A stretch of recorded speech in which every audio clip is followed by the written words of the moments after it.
श्रीमद् भागवत गीता में श्री कृष्ण जो अर्जुन को ज्ञान दिए हैं कुरुक्षेत्र में, उस श्रीमद् भागवत गीता का जो सार है वो क्या है? 3 बात है जिससे आपका सारे दुखों का और मानसिक तनाव का बंधन टूट जाएंगे। पहला है, कोई तुम्हारा अपना नहीं है। इस बात को जिस दिन तुम समझ लोगे तुम परम ज्ञानी माने जाओगे। नंबर 2, जो भी तुम्हारे पास धन दौलत है, परिवार है, दोस्त यार, बंधु बांधव, सब जितने भी भौतिकवादी है वो सब नासवान है और वो भी तुम्हारा अपना नहीं है। कब तक है? जब तक तुम्हारी सांसें हैं, जब तक तुम्हारी जिंदगी है, तब तक। मौत के वक्त तुम्हारा सब यहीं छूट जाएगा। तो संचित पुण्य को लेकर इंसान जन्म लेता है और संचित कर्मों का फल लेकर इंसान जन्म लेता है और संचित कर्मों का फल लेकर दुनिया से चला जाता है। किसी का नाम हो जाता है, कोई बदनाम हो जाता है। तो इसलिए नाम बदनाम होने का चक्कर छोड़ो।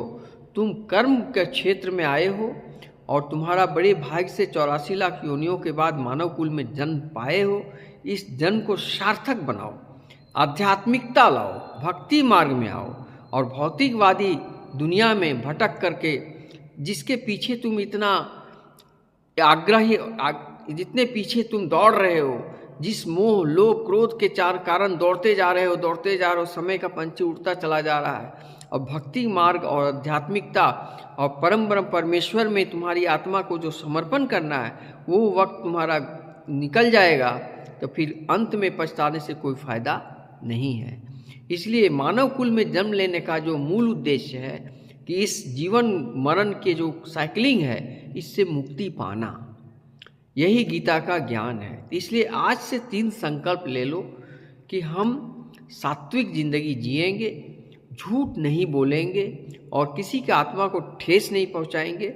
और जो आध्यात्मिक परिवार हैं, मेरे माता पिता जिन्होंने मुझे जन्म दिया, गुरु जिन्होंने मुझे ज्ञान दिया, और यूनिवर्स जिसने मुझे सब कुछ, पूरी जिंदगी, पूरी कायनात, पूरा यूनिवर्स जो ब्रह्मांड है, इसकी बहुत बड़ी ताकत है और वो हमें हर वक्त हर क्षण हमारे करीब है।